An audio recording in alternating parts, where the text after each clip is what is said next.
The smell of roasted turkey and my grandmother's famous stuffing filled Uncle Robert's dining room, but the warmth of the food couldn't match the chill in the air every time the conversation turned to my career. I sat at the far end of the mahogany table, picking at my cranberry sauce, while my extended family caught up on another year of life updates. Uncle Robert's house in Westchester was the traditional gathering place for our family's Thanksgiving celebration. As the successful owner of Morrison Associates Marketing Agency, he took pride in hosting elaborate dinners that showcased his achievements.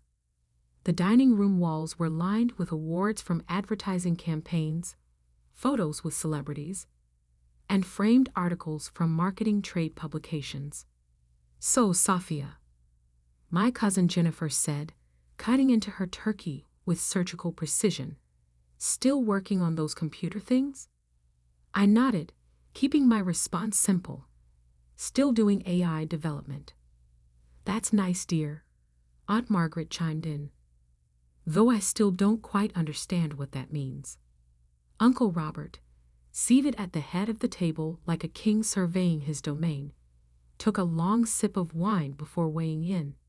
"It means she's playing video games and calling it work." The comment stung, but I'd learned to expect it. For the past 3 years, every family gathering had included some version of Uncle Robert's lecture about my unrealistic career choices. "Robert," my mother said quietly, "Sophia's doing very well with her consulting business." "Consulting?" He let out a harsh laugh. "She works from her apartment, Margaret. She doesn't have employees, an office, or any of the things that make a business legitimate. It's a hobby that pays a few $100s here and there." My 15-year-old cousin, Danny, looked up from his phone with genuine curiosity. "What exactly do you do, Sophia? Like, in simple terms?" "I design artificial intelligence systems for companies," I explained. "I help them automate processes, analyze data, and make their operations more efficient." "See," Uncle Robert gestured with his fork. "Buzzwords: artificial intelligence, automation. It's all tech nonsense designed to sound important. Real businesses solve real problems for real people. Like advertising?" I asked mildly. "Exactly like advertising," he said, his voice rising slightly. "Morrison Associates has 43 employees. We work with Fortune 500 companies. We create campaigns that generate millions in revenue for our clients. That's measurable impact." Jennifer nodded approvingly. "Dad's agency just landed Pinnacle Financial as a client. It's their biggest account ever. $3.2 million annual contract," Uncle Robert added proudly. "Real money for real work." I continued eating in silence, wondering how long I could endure another round of the same conversation we'd had every holiday for years. "Sophia," Uncle Robert continued, warming to his favorite topic, "you're 28 years old. You have a computer science degree from a good school.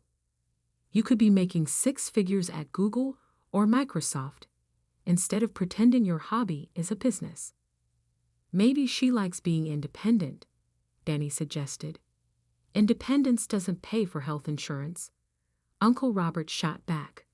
"Independence doesn't build retirement savings. Independence doesn't get you a mortgage for a decent house." "I'm doing fine financially," I said quietly. "Fine isn't good enough," he declared. "You have potential, Sophia.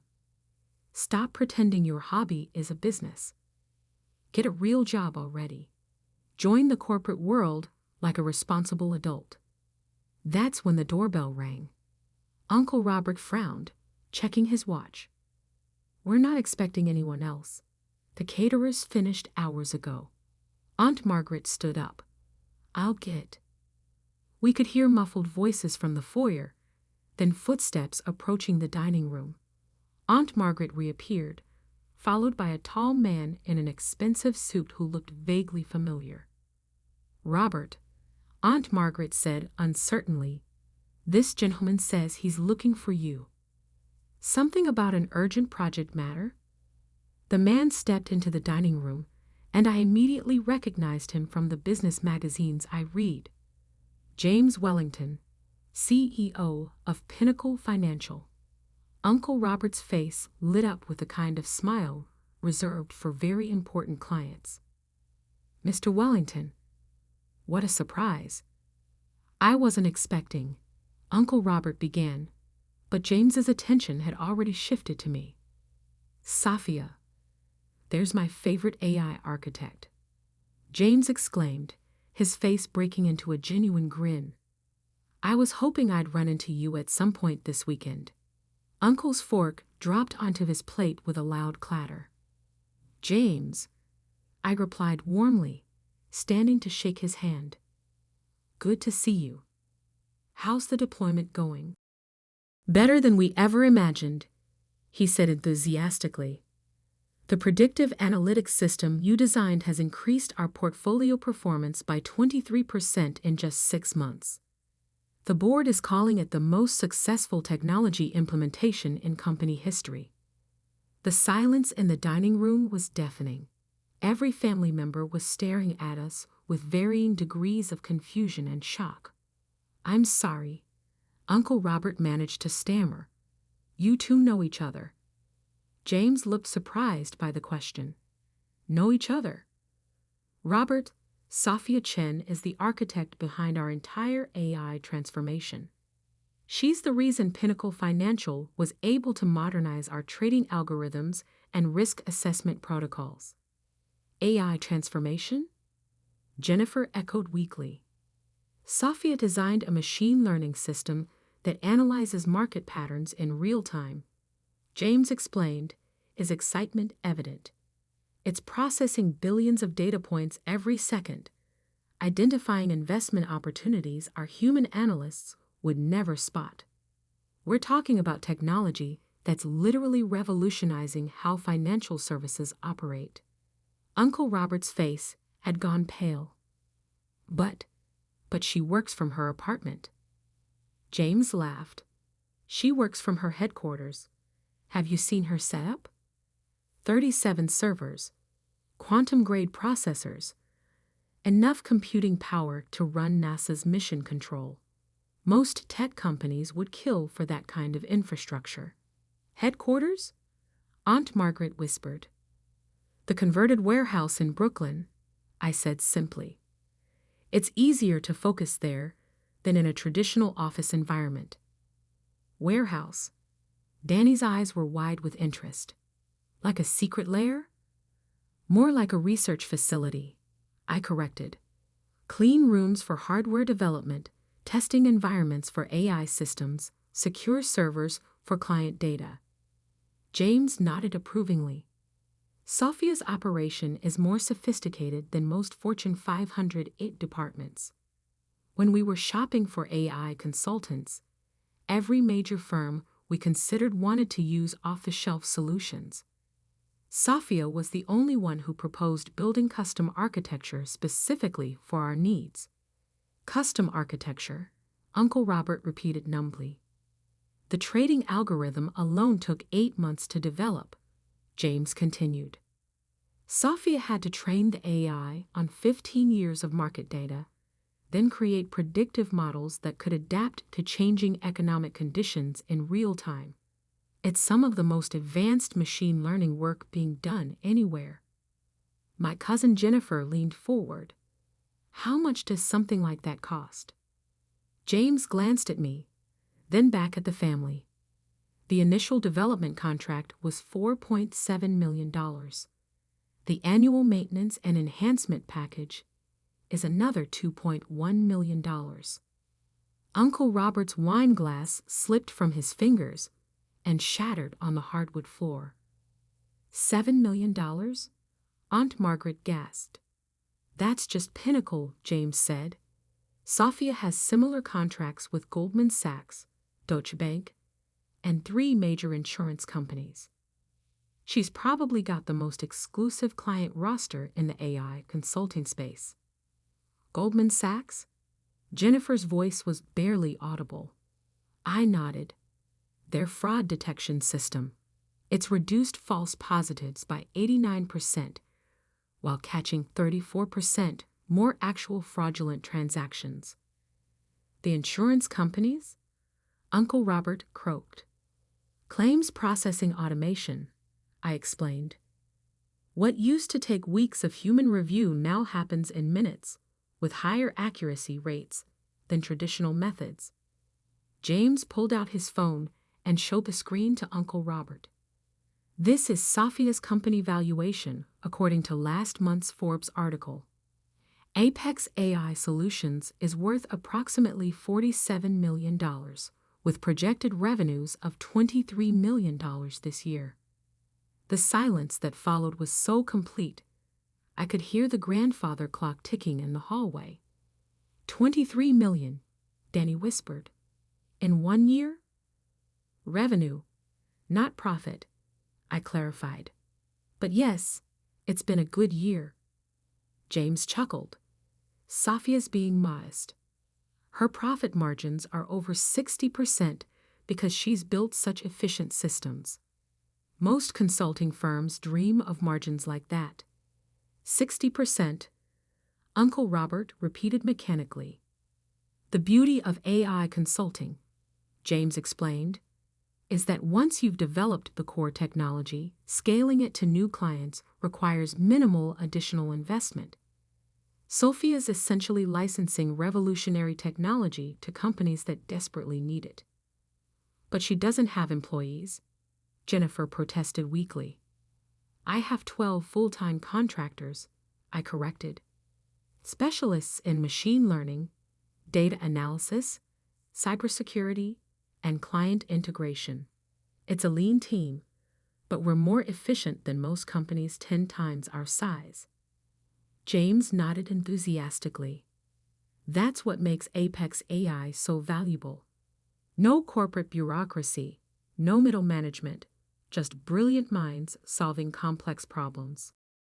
When Pinnacle needed our trading system updated last month, Sophia had it done in 3 days.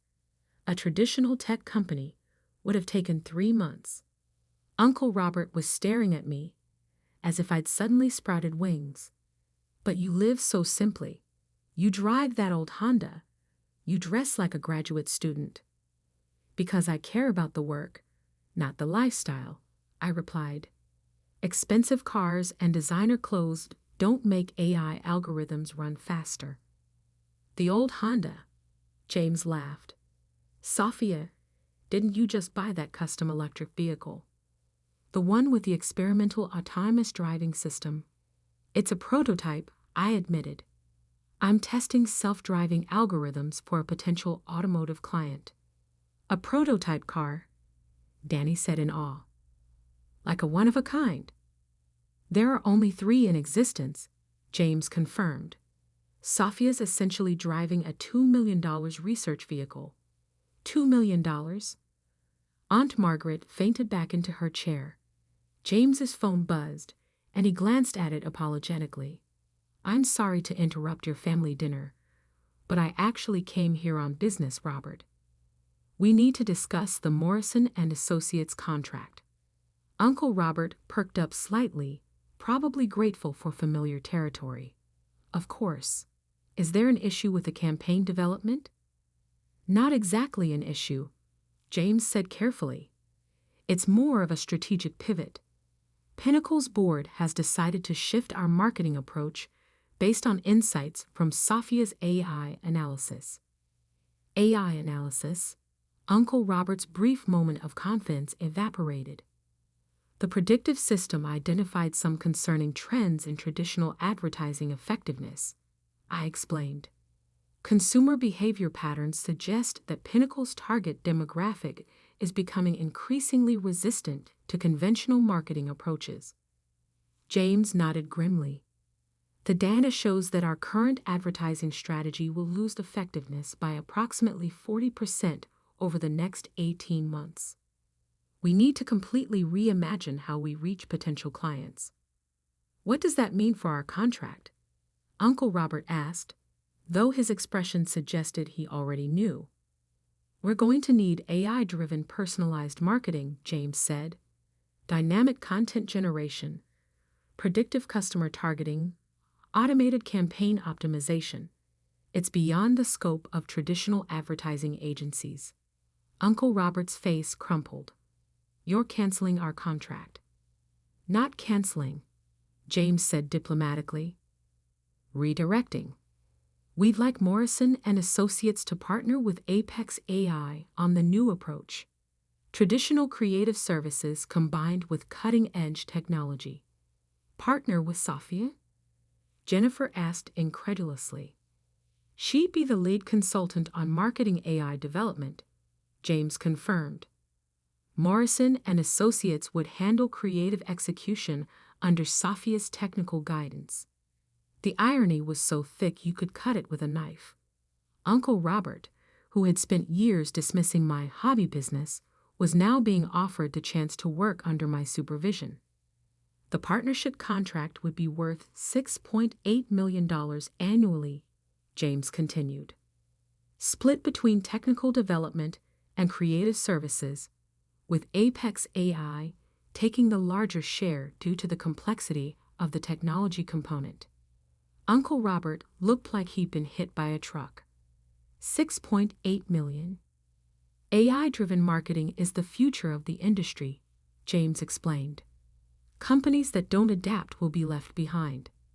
Sophia's technology gives us a 5-year competitive advantage over firms still using traditional methods. 5 years, Uncle Robert whispered. At minimum, I added. AI systems improve continuously. The longer we work with a client, the better the algorithms become at predicting and influencing consumer behavior. James checked his watch. I should let you get back to your family dinner.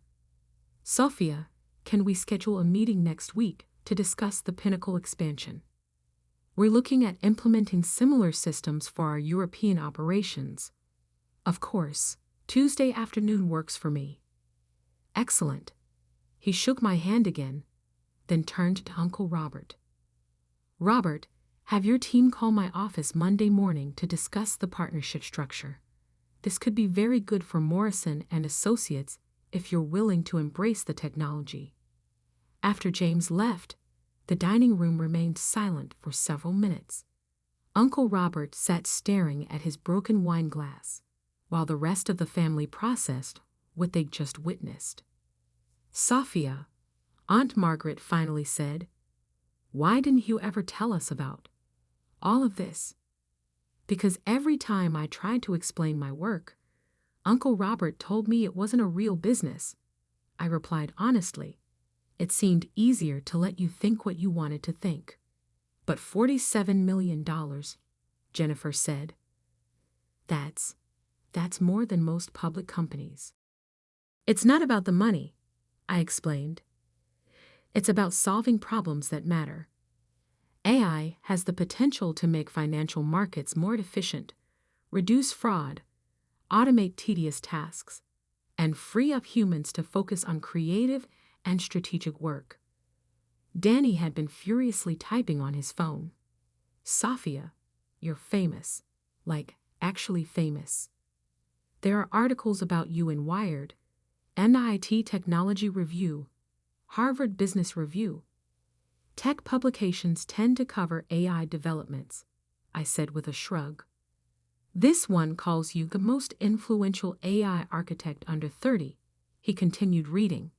Chen's custom machine learning solutions have generated over $2.3 billion in value for Fortune 500 clients. $2.3 billion, Uncle Robert said hollowly. In value creation for clients, I clarified. My systems help them make better decisions, reduce costs, increase profits. Everyone benefits. Uncle Robert finally looked up at me, his expression a mixture of shame and amazement.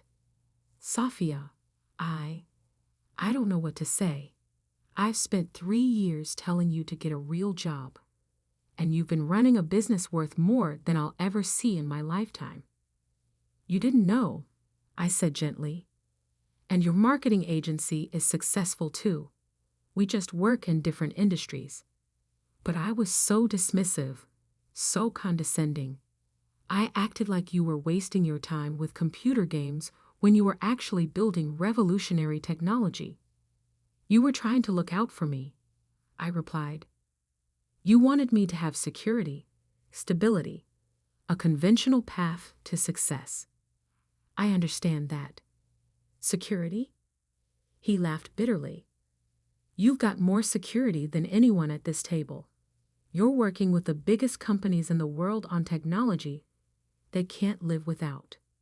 The partnership offer, Jennifer said suddenly. Are you really willing to work with Dad's agency after how he's treated you? I considered the question carefully. AI works best when it's combined with human creativity and expertise. Uncle Robert's team knows marketing, branding, consumer psychology.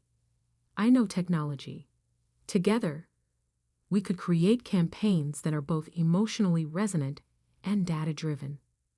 You'd really do that? Uncle Robert asked. After everything I've said? Family is family, I replied. Besides, the best AI systems learn from their mistakes and adapt. Maybe we can too. The rest of Thanksgiving dinner passed in a blur of questions about artificial intelligence, machine learning, and what it was like to work with major corporations. Uncle Robert, who had spent the first half of the meal lecturing me about getting a real job, spent the second half asking for my advice about integrating technology into his marketing strategies. As we cleared the dishes, Danny cornered me in the kitchen. Safia, can I ask you something? Sure. Why didn't you defend yourself earlier? When Uncle Robert was saying all that stuff about your work being a hobby, I thought about it for a moment. Because proving yourself through arguments is exhausting and usually ineffective. I'd rather prove myself through results. And the money. Why do you still drive an old car and dress so simply if you're worth millions? Because I've learned that the most important things in life, intellectual curiosity, meaningful work, strong relationships, can't be bought. The money is just a byproduct of doing something I love and doing it well. Do you think I could learn AI development? I smiled at his enthusiasm. If you're willing to study mathematics, computer science, and statistics, absolutely. The field needs young people who aren't afraid to ask impossible questions. Like what? Like how can we teach machines to recognize patterns humans can't see? How can we automate tasks that require creativity and intuition? How can we use artificial intelligence to solve problems we haven't even identified yet? Danny's eyes lit up with the same curiosity that had driven me into AI research years earlier. That sounds amazing. It is amazing. And in 10 years, when you're designing AI systems that make today's technology look primitive, maybe you can come to Thanksgiving dinner and blow everyone's minds the way James did today. As I drove home that night, in my perfectly functional Honda, which I had no intention of replacing, I reflected on the strange dynamics of family expectations. Uncle Robert had spent years measuring my success by his own standards, unable to see that I was building something unprecedented in a field he didn't understand. But the truth was, I hadn't been entirely fair either. I'd let him believe his assumptions rather than taking the time to explain why my work mattered, why artificial intelligence was revolutionary, why solving complex technical problems could be just as valuable as traditional business success. The partnership with Morrison Associates would be interesting. Uncle Robert's team brought decades of marketing expertise, while my AI systems could analyze consumer behavior patterns in ways that would transform how they'd approach campaigns. Together, we might create something neither of us could achieve alone. My phone buzzed with a text from Danny. Started looking at MIT's computer science program. Thanks for the inspiration. I smiled, thinking about the 15-year-old who'd spent dinner learning about machine learning algorithms and asking thoughtful questions about the future of technology. Maybe the most important thing that happened at Thanksgiving wasn't Uncle Robert's realization about my business success. Maybe it was planting seeds of curiosity in the next generation of innovators. After all, the best AI systems are designed to learn, adapt, and pass their knowledge on to even more sophisticated successors, just like families when they're working properly.